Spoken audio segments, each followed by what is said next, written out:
Hello, everybody, and welcome to another edition of Charts with Dan. We are on Monday this week using the dreaded estimates. We're also going to be on Monday next week. I've got a review tomorrow morning where charts would usually be, and then I'm going to be doing some traveling next week. So we don't have the final numbers, but I think that we're going to get the broad idea of the box office. Today, we're going to talk about this past weekend where Zootopia 2 reclaimed the #1 spot, and we're going to talk about how it is one of the most successful Hollywood films ever in China, and we're going to do a little bit of a warm up for Avatar, Fire and Ash, and some of the narratives that you might want to avoid following its opening weekend, which is coming up starting on Friday. But before we get to any of that, sadly and unfortunately, I want to address a story that broke tonight while I was prepping the video, last night as you're watching this video, which is the shocking death of director and producer Rob Reiner and his wife, Michelle. News reports as of now are preliminary. It appears that they were both victims of a homicide. There have been other reports about the perpetrator. I'm not going to go into that because, again, as of late tonight, there really hasn't been a whole lot of concrete information about that. But when you talk about Rob Reiner, he first became a household name as an actor on the sitcom All in the Family. He then made his transition to feature directing. His first movie was This Is Spinal Tap. That was movie #1.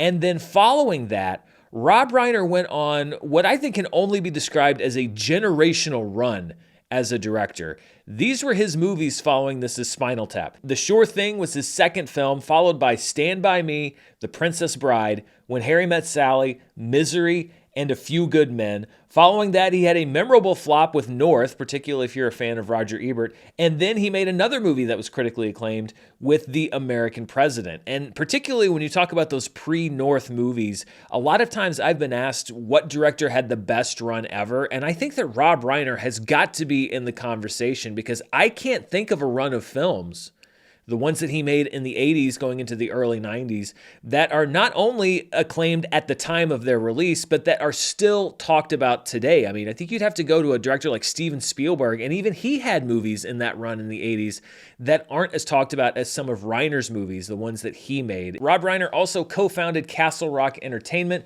which produced films like City Slickers and The Shawshank Redemption, and TV shows like Seinfeld. Reiner himself reportedly mentored Frank Darabont while he was directing The Shawshank Redemption. Reiner also continued to act occasionally, perhaps most memorably in the last decade or so, in The Wolf of Wall Street. And just this year, he released the sequel to This Is Spinal Tap, which will sadly now be his final film, bookending his career. Anytime you lose a talent like this, it is tragic. But when you add the fact that his wife has also passed away and the circumstances that appear to be transpiring around their death, it's even more tragic. And so I just wanted to take a minute to remember Rob Reiner, remember his work, and as always, send condolences to his friends, his family, and his fans.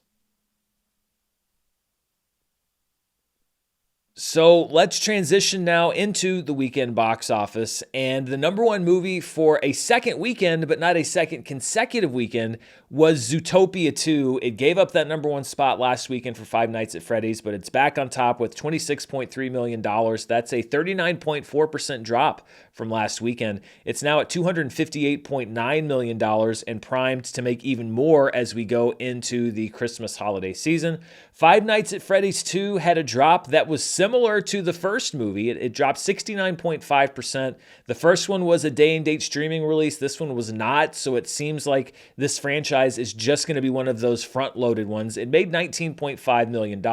It's now at $95.4 million domestically. Wicked for Good dropped 50% in its fourth weekend to bring in $8.5 million. Its domestic total is now at $312.1 million. In fourth place is a film from India called Durandar, which had a 76.8% increase in its box office in weekend #2. It did not have an expansion as far as theater count. It just seems like this movie has very strong word of mouth. When we look at the international box office, you'll see that this is something that happened around the world, not just domestically. Durandar brought in $3.5 million for a $7.9 million domestic total. Now You See Me, Now You Don't is in fifth place. It dropped 31.8% to bring in $2.38 million. It's now at $59.3 million domestically. In sixth place was Jujutsu Kaisen Execution, which dropped 79.2%. Not a surprise. We often see these anime films, especially the ones that are connected directly to a TV show, the recap films, have a big second weekend drop. It made $2.1 million. It's now at $14.5 million domestically. In seventh place was Ella McKay, which is the first film from director James L. Brooks in I think about 15 years. It did not do well. It brought in $2.1 million, almost historically bad. We're going to look at those numbers in just a second. So just not a movie that connected with audiences. The re-release of How the Grinch Stole Christmas came in at number 8 at $1.85 million. A24's Eternity is at number 9 with $1.7 million. And The Shining IMAX re-release rounds out the top 10, at least according to some sources, at $1.56 million. So let's talk about a few movies that were in the top 10 this weekend, and we'll start with Zootopia 2. When we look at Walt Disney Animation, these are movies that are specifically under the Walt Disney Animation Studios banner, so no Pixar, nothing that was released under Disney proper or without that Animation Studios tag. So we have Zootopia 2 at number 6 at $258.9 million. That's ahead of Moana, Big Hero 6, the original Aladdin, and the original Beauty and the Beast. Of course, these are not adjusted for inflation. And Zootopia 2 is about $80 million behind the original Zootopia. That's where it would crack into the top 5. We'll see how Zootopia 2 does over the Christmas break. Again, I think because it is the major family title in the market, it probably still has a lot of gas left in the tank, but we'll see what it does in the next several weeks. Frozen 2 remains the highest grossing film from Walt Disney Animation Studios. Five Nights at Freddy's is at number 2 for the weekend, but it is now the 5th highest grossing horror film of 2025 at $95.4 million, behind Final Destination Bloodlines, and it looks like it's going to be the 5th movie to eclipse the $100 million mark in the horror genre this year, so it's got that going for it. Plus, the budget point was pretty low on this. This is going to be a big moneymaker, which is good for Blumhouse. We've looked at this chart for the last couple weeks. This is Wicked versus Wicked for Good. There was a trend that started on last week's show where the cumulative gross for the first Wicked film was starting to pull ahead of Wicked for Good, even though Wicked for Good opened bigger. And that trend just continued over the past week. You can see those lines diverging even more. So it looks very likely that Wicked for Good is going to come in, I would say, substantially below, not alarmingly below, but substantially below the box office for the first Wicked film. I think the only thing this would really affect is whether Universal is going to follow through on their announced plans to expand this franchise, because while people were energized for the opening weekend of Wicked for Good, it has not had the same staying power as the first film, and that could perhaps influence what they would feel about another film in this franchise. I mentioned this earlier when we talked about Ella McKay. It was in reportedly 2,500 theaters on the nose. These are the worst openings ever for movies that were released in 2,500 or more theaters, excluding re-releases. And you can see that Ella McKay right now had the third worst debut ever for a movie in this number of theaters. And if they overestimated the film, it could conceivably take the number 1 spot, because right now it's held by Reminiscence back in 2021, which opened to $1.95 million. Now, it should be noted that was a day and date streaming release, so that probably took some of the box office away. That was also early COVID recovery box office. At number 2 was 2017's Friend Request at just over $2 million. And then we have Ella McKay at $2.1 million. So really the estimate only needs to be off by about $150,000 for Ella McKay to hit that number 1 spot. And I can promise you there are people at the studios that know these numbers and know these records and want to avoid that narrative if they can. So we'll see what this looks like when the actual numbers come in later today. Life Itself from 2018 is at number 4 at $2.12 million. Then we have A Journal for Jordan at number 5. That was a Denzel Washington directed film that came out in 2021 at $2.2 million. Although it should be noted, that was a rare Saturday release. It released on Christmas Day, which fell on a Saturday. So that was only 2 days of box office gross. Then we have Luca Guadagnino's Bones and All, starring Timothée Chalamet and Taylor Page, at $2.25 million. Although, again, a note there, that was a Wednesday release that came out around Thanksgiving, so that does not count its first 2 days of box office. Cop Shop from 2021, which is a movie that I always talk up because I think it's a pretty nifty little crime action movie, is at number 7. Love Again is at number 8. Victor Frankenstein, all the way back from 2015, remember that movie? Comes in 9th place at $2.46 million. Although, again, like Bones and All, that was a Wednesday release on the week of Thanksgiving, so that only counts Friday, Saturday, Sunday. And then the 2012 film Won't Back Down rounds out the top 10. So I'll be keeping an eye on those actual numbers to see if Ella McKay might actually be in that number 2 or the number 1 spot on this chart. Dropping out of the top 10 this past weekend, Predator Badlands is out after 5 weeks. Hamnet is out after 2 weeks, although I wouldn't be surprised if it hits the top 10 again as we get closer to awards season. And Kill Bill, The Whole Bloody Affair is out after 1 week. Looking at the biggest theater count changes for this past weekend, as of right now, Predator Badlands lost 815 theaters. It's still in 1,265. Fackham Hall, which opened last week and is a sort of Naked Gun style parody of Downton Abbey and those sorts of movies and shows, lost 778 theaters. It's only in 334. It was a smaller distributor, so it does not have that 2-week protection that a lot of the major studio films have. Merrily We Roll Along, which is a pro shot of the Broadway production, lost 754 theaters. It's now in 330. Rental Family lost 690 theaters. It's now in 315. And The Running Man is out of wide release. It lost 656 theaters. It's still in 893. This is what I call our road to recovery. The blue line is the box office weekend average for 2015 to 2019. The red line is 2021 to 2024. And the dotted black line is every weekend this year. And after a couple of weeks where we were above or close to being above the average, both pre and post pandemic, we dip back below both averages for this weekend. Just not a lot of staying power with some of these titles at the box office. But we're looking to have a big boost this upcoming weekend with Avatar, Fire, and Ash. We'll see if that's good enough to get us above both of those average lines. And then, hard to believe, but there's only 2 box office weekends left in the year. So we'll see how we're able to close out the year in that post-Christmas window. Last week on the show, I asked the members here on the channel if they thought that 2025's yearly domestic box office total would be lower than the 2024 domestic box office total. Remember, there was once great optimism that we would be significantly above what we did in 2024, but that is flipped. 54% of channel members now say that they do not believe that 2025 will outgross 2024.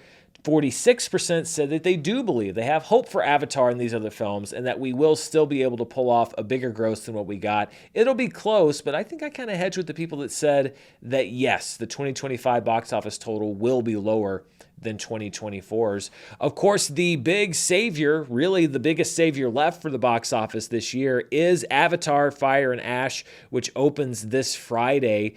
And before we kind of get into a public service announcement, if you will, a box office PSA about Avatar, Fire, and Ash, I wanted to throw it over to this week's member poll question. If you're not a member, by the way, you can check out the description below for information on how to do that. You can vote in this poll question every single week. I want to know, because I think this is some pretty tough competition, what is your favorite James Cameron movie? Is it Titanic? Is it Terminator 2? Is it the first Avatar? Is it the first Terminator? Are you a True Lies or an Abyss person? Now is your chance to answer. You can put your favorite in the comments of the poll. And really with this one, because Cameron does not have a huge filmography, if your answer is already there, please upvote it instead of leaving it twice, because it makes it easier for me to calculate those results. And those results will be revealed right here on next week's Charts with Dan. And let's also go to our trivia question for this week. The only James Cameron film other than Piranha 2, which he doesn't really claim, that did not open at number 1 at the domestic box office was The Abyss back in 1989. It was a very narrow race. What comedy in 1989 beat The Abyss at the box office and prevented it from opening at number 1? I'll give you a chance to think about it. I will say the family in the movie was big. It is an ensemble cast. Pause it if you still want some time to think, because here comes the answer. The answer is Parenthood, which was in its second weekend of release. It beat The Abyss by $352,000 to take the #1 spot, which bumped The Abyss down to #2. Otherwise, James Cameron, again, if you don't count Piranha 2, which I don't think was released domestically, every single one of Cameron's films would have opened #1 domestically, but that dang Steve Martin standing in his way. If you remember a few years ago, I think, 3 years ago now, when Avatar: The Way of Water opened, there was a litany of reporting saying that it was a flop, that it was a total bust, that it was going to be a huge box office disaster based just on its first 3 days, and it went on to gross a ridiculous amount of money. Suffice it to say, it was not a box office failure, but I could see the ripples in the water forming already for there to be a similar reaction this upcoming weekend, because I do think that Avatar: Fire and Ash is probably going to open lower than The Way of Water, which is going to set people screaming with their hair on fire already. And it's very likely that we're going to see another round of stories saying that Avatar: Fire and Ash, based on its opening weekend, is going to be a flop, that it's a failure, etc. Motivated by all kinds of things. A lot of it's sensationalism. Some of it is people that hate Disney. I just wanted to advocate quickly before the movie comes out that the first 2 Avatar films have shown that the opening weekend is, I'm not going to say meaningless, but far less consequential to their overall performance than other films. Part of it is because it's being opened around the Christmas window, which is the longest box office window of the year. It basically lasts for 2 weeks, and the box office generally dips before Christmas because people are busy doing other stuff, and then picks up pretty much from Christmas Day onward. That's where Avatar movies have traditionally done very well, and these movies specifically have always drawn people in over time. Now, I'm not saying that Avatar: Fire and Ash is a guaranteed box office hit. No matter what you say or what you see this upcoming weekend, it's going to be a hit. What I'm saying is that it is too soon after this upcoming weekend to decide whether it is a hit or not. I'm actually curious to see how this movie is going to do. You're going to get my full review for the movie right here on the channel tomorrow. That's the reason we're doing the show today. I do think that it might lack some of the elements that brought people into the other 2, but it might not, because it's not radically different from the other films in the franchise.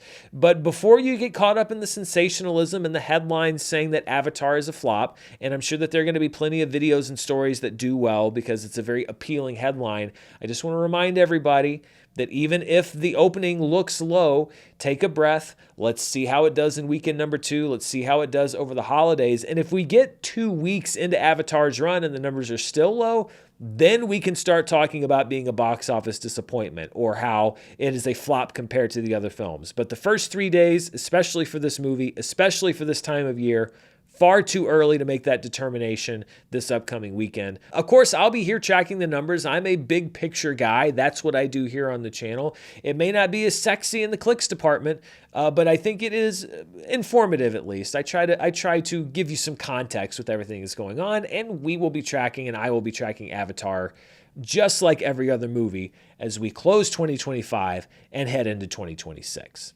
We've got a lot more to get to today, but before we do, I want to thank the sponsor for this video, AG1.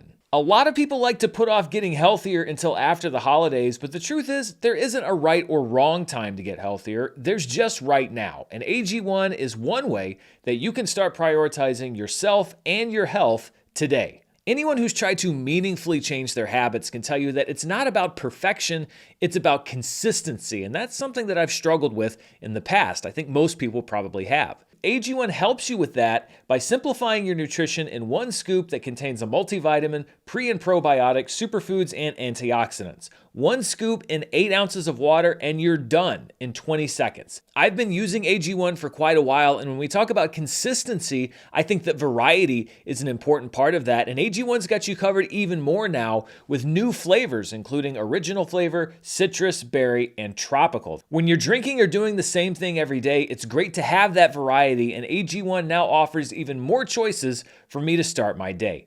AG1 has over 50,000 verified 5-star reviews and comes with a 90-day money-back guarantee. Go to drinkag1.com/Dan Murrell to get their best offer. For a limited time only, you can get a free AG1 duffel bag and free AG1 welcome kit with your first subscription order only while supplies last. That's drinkag1.com/Dan Murrell, drinkag1.com/Dan Murrell.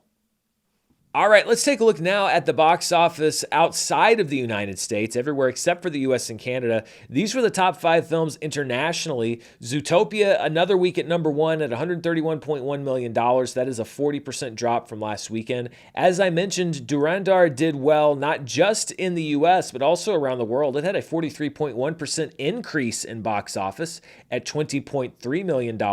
Five Nights at Freddy's 2 drops to number 3. It brought in another $19.1 million internationally. Gezi Town is at number 4, and Akanda 2 Tandavam is at number 5, bringing in $9.39 million. So 2 films from India in the top 5 internationally. When you combine those international numbers with our domestic numbers, we get our top 5 films worldwide. And at number 1 was Zootopia 2 with another $157.4 million. That's just a 37.6% drop. It is now at $1.1 billion worldwide. It is now the highest grossing film from Hollywood worldwide. We'll look at the overall chart in a few minutes.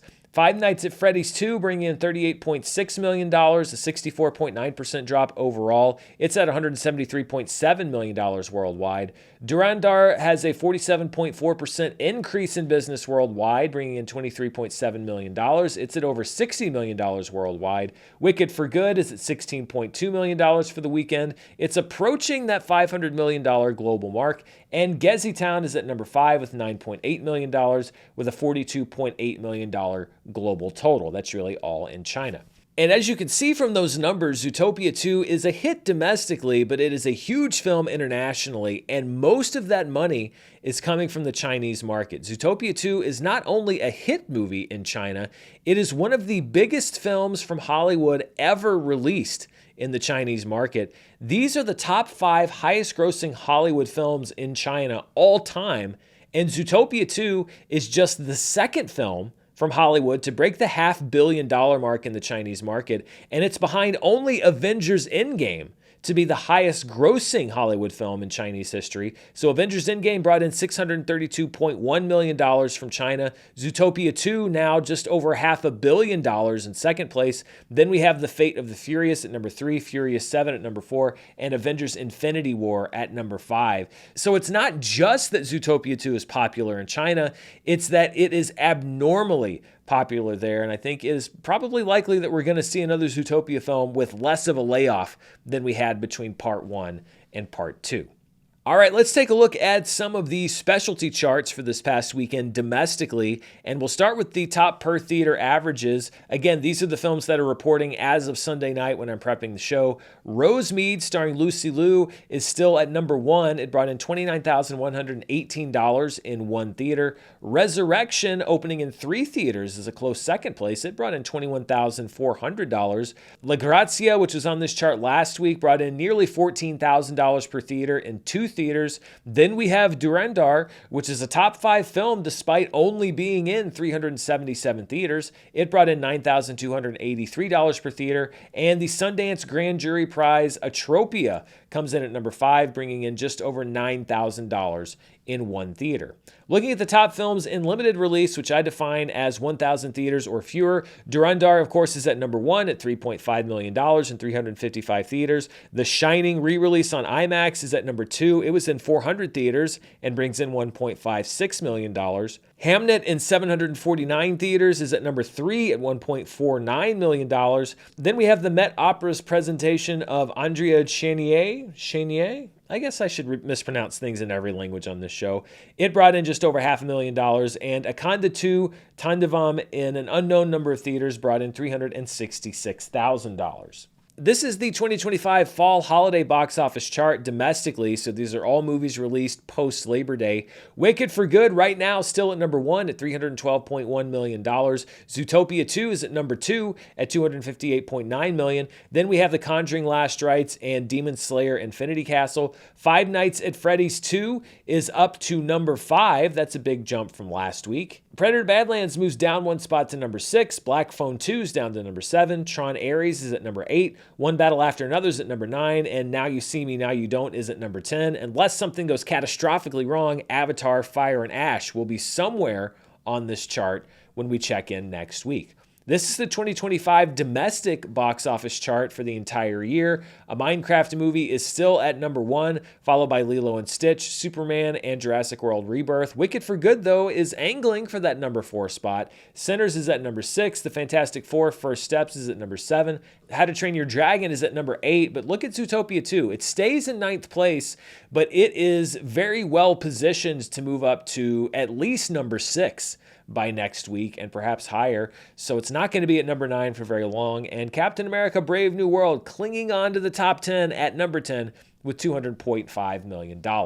And this is the 2025 worldwide box office chart. You can see that Zootopia 2 is now the second highest grossing film of the year at $1.13 billion, behind only Naja 2. It's also the highest grossing Hollywood film of the year worldwide. Lilo and Stitch moves down one spot to number 3. So as far as U.S. studios, Disney remains the only studio to produce a billion-dollar hit this year. It's produced 2 of them, maybe soon to be 3. A Minecraft movie is down to number 4. Jurassic World Rebirth is at number 5. Demon Slayer Infinity Castle is at number 6. How to Train Your Dragon is at number 7. F1 the Movies at number 8. Superman's at number 9. And Mission Impossible The Final Reckoning still rounding out the top 10 at $598.7 million, although Avatar may be gunning for that final spot.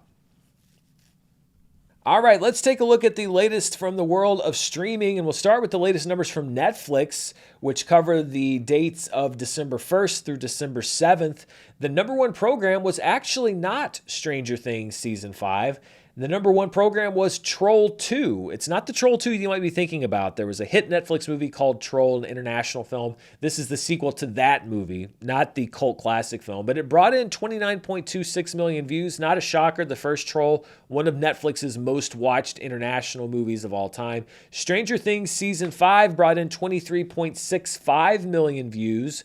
The structure on this show is interesting. That seems a bit low to me, but it's also being released in 3 different chunks. Some people may be waiting to watch it, so I'm not going to draw any final conclusions until we get all the viewership data in for the 5th season of the show. Sean Combs' The Reckoning was a close number 3. It brought in 21.75 million views. My Secret Santa, one of the, of course, many Netflix original Christmas movies, comes in at number 4 with 18.13 million views. Then we have Jingle Bell Heist at number 5. K-Pop Demon Hunters slipping out of the top 5 again at number 6 with 8.64 million views. Stranger Things Season 1 is at number 7. Then we have the Netflix original series The Abandons at number 8. Then Stranger Things Season 2 and Stranger Things Season 3. So looking at the overall top 10 most watched programs on all of Netflix for December 1st through the 7th, 40% of it is Stranger Things. So there's still a lot of fans out there that are watching the show, that are rewatching previous seasons, and I think this is a trend that we're going to see continue throughout the month of December because that's how long this final season of Stranger Things is going to stretch. The last episode comes out on New Year's Eve. Sean Combs' The Reckoning put up the 4th best debut for a new series in 2025 at 21.75 million views. That's behind Adolescence's debut at 24.26 million views. Of course, views spiked substantially after that. Untamed is at number 2, and American Murder Gabby Petito remains number 1 at 31.3 million views in its series debut. And looking at the most watched movies on Netflix in 2025, Frankenstein moves up to number 7 ahead of Havoc, which moves down to number 8. And 5 million views or so more, it'll move up into exterritorial and the Life List range, although it may fall off the charts, and we're not going to know the totality of its viewing data until the end of the year when Netflix releases all of their numbers. Of course, K-pop Demon Hunters remains number one with a measly 320 million view lead on the number 2 film, Back in Action, which was released all the way back at the beginning of the year. The most watched Netflix shows now have a new one in the top 5. Stranger Things Season 5 is now the 5th most watched show of the year at 83.28 million views. That bumps Untamed, Ms. Rachel Season 1, and 0 Day down to number 8. Now, as new episodes come out, the watch time increases, so there may be some variance in that number. The views may drop or they may increase slightly week to week, but over the long term, we'll see where this ends up on the charts. Of course, a big chunk of this viewership data is going to extend into 2026 because the last episode doesn't air until New Year's Eve. So that's going to be interesting to judge as far as the most watched shows of 2025 because 2026 is going to be big for Stranger Things as well right at the beginning. Let's take a look now at the latest data from Nielsen. Now, these are domestic numbers only, not global, like we just saw with Netflix, and they're delayed by about a month. That's what the reporting gap is. So this covers the week of November 10th through the 16th. And the number one movie was Frankenstein as it rolled into, I believe, its second week of release on Netflix at 18.45 million hours watched. K-pop Demon Hunters was second. Playdate on Amazon enters the charts at number 3, followed by The Marksman on a couple different streaming services at number 4. Freakier Friday on Disney Plus. I thought that this number might be higher. 6.23 million hours watched. Being Eddie, the Eddie Murphy documentary on Netflix, debuts at number 6, followed by The Fantastic Four: First Steps, which is at number 7. A Merry Little Xmas debuts at number 8. How the Grinch Stole Christmas is at number 9. That's the Jim Carrey one that's also in theaters right now. And the Netflix original animated film In Your Dreams is at number 10 at 4.48 million hours watched. Looking at the most watched streaming shows for November 10th through the 16th, Stranger Things, number 1 show, even though this was before the release of the 5th season. So the rewatching of Stranger Things was enough to just take those seasons to number 1 on the Nielsen charts at 22.41 million hours watched. And it had a healthy lead over the number 2 show, which was the Netflix original show The Beast in Me at 15.86 million hours watched. Peacock's All Her Fault debuts on the chart at number 3 at 14.45 million hours watched. It was not the first week of release, but this was the first week it was in the top 10. Grey's Anatomy and NCIS round out the top 5. Then we have Bluey at number 6. Gunsmoke re-entering the top 10 at number 7. Bob's Burgers at number 8. The Secret Lives of Mormon Wives returning with a new season at number 9. And SpongeBob SquarePants back in the top 10 at number 10 at 10.68 million hours watched. And looking at the top shows as far as watch time per available episode, so total watch time divided by number of episodes that you could watch, The Beast in Me is at number 1 at 1.98 million hours per episode. Then we have All Her Fault at number 2 at 1.81 million hours per episode. Death by Lightning is in third place at 1.77 million hours per episode, so a pretty tight race in that 1, 2, 3 spot. Ms. Rachel's at number 4, followed by Landman at number 5. Stranger Things, good enough to come in at number 6. Squid Game The Challenge is at number 7. The Secret Lives of Mormon Wives at number 8. Tulsa King at number 9. And The Witcher at number 10. And that's all the numbers I've got for you this week. Before we go, though, I just wanted to give you a quick preview of some things you might be interested in watching both in theaters and at home over the next several days. First of all, tomorrow, as far as confirmed movies that'll be available for premium video on demand and also for purchase, Sisu Road to Revenge will be able to watch at home. I saw some reports saying that The Running Man and Now You See Me, Now You Don't would also be available tomorrow. I haven't confirmed those, but you might want to check because they could very well be. On Wednesday, Fallout Season 2 debuts on Amazon Prime Video. It is not a binge watch season, so it's just the first episode, and then you can track the rest of the season week by week like we used to do in the dark ages. On Thursday, Emily in Paris Season 5 debuts on Netflix. And then on Friday, probably the biggest movie that's left to release this year, Avatar: Fire and Ash, hits theaters. But there are some other movies that are going to be trying to compete / counter program with Avatar. The SpongeBob movie Search for SquarePants also hits theaters on Friday. The latest animated feature from Angel Studios, David, based on the biblical story of David and Goliath, opens on Friday. And The Housemaid also opens on Friday. This is from director Paul Feig, starring Sydney Sweeney as the maid for Amanda Seyfried and Brandon Sklenar. So if you don't want to go to Pandora, you can watch Sydney Sweeney clean stuff, I guess. I don't know. In limited release this upcoming weekend, we have Bradley Cooper's latest film, Is This Thing On?, starring Will Arnett and Laura Dern. And if you want to stay home and watch a 2025 release, Him is streaming on Peacock starting on Friday. And that's everything I've got for you this week. As I mentioned, be sure to stay tuned right here tomorrow morning when the Avatar Fire and Ash embargo lifts. I will have my review out to you as soon as I can, because I can't do it right now, but I will tomorrow as soon as I'm able to. And of course, going forward, there's so much that's left in the year. I still got to put up my top 10 list, my most anticipated list for 2026, reviews of other movies that are coming out. The end of the year is a pretty big season for me, and there's a lot more to do and a lot more fun stuff to do. So if you're not subscribed, please be sure to subscribe. Hit that bell so you know when I upload a new video. Thumbs up this video, share this one, spread the love if you like the channel. I really appreciate it. I'm still getting a lot of messages from people saying that I'm in their YouTube recapped. It's so great to hear. Let's roll it into 2026. Thank you so much for spending time with this video. Until next time, stay safe, and I'll see you then. Bye.